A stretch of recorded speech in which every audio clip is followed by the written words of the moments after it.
যত বড় নেতা তত বেশি দুর্নীতিগ্রস্ত।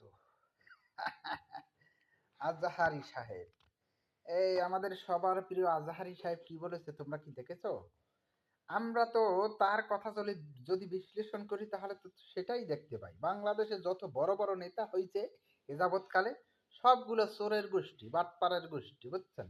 এই যে বাংলাদেশ থেকে দেখছেন ভাগ্যে গেছে, তারপর যত বড় বড় নেতারা আছে দেখবেন যে বাংলাদেশ ছেড়ে তারা ইউরোপ আমেরিকায় বাড়ি করে, গাড়ি করে, বিভিন্ন ধরনের বেগম পাড়া তৈরি করে।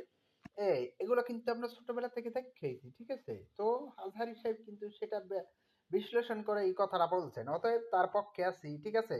কিন্তু দেখবেন যে কিছু আছে অশিক্ষিত মূর্খ বর্বর, ওই যে এই পত্রিকার নিচে যাইয়ে দেখি কি করে, তার বিরুদ্ধে কথা কয়, গালাগালি করে, এই করে সেই করে, এগুলো হচ্ছে অশিক্ষিত মূর্খ বর্বর, বুঝছেন? ছোট লোক তারা, ওই যে আছে না, দল করতে করতে দলকান হয়ে গেছে, ওই যে দল থেকে একটু টাকা পায়, চাটুকারিতে করে, ভণ্ডামি করে, আর একটু মাছ বাজার টেম্পো স্ট্যান্ড পায়টায়। হ্যাঁ, এই জন্যই করে মূলত। এই সকল বড় দল থেকে যদি ওই টাকা না পাইতো, টেম্পো স্ট্যান্ডের ভাগ না পাইতো, দেখতেন একটা লোক ওই সব দলে যুক্ত হইতো, একটা লোক। কালকে যদি ওই সকল লোক থেকে টেম্পো স্ট্যান্ড, মাছ বাজার, চাঁদাবাজি বন্ধ করে দেয়, তাহলে দেখবেন যে একজন লোক সমর্থকও পাবে না। এমপি বলেন আর মন্ত্রী বলেন সব দৌড়াইবে, যে না এ দল করে তো কোনো লাভ নাই, বুঝছেন?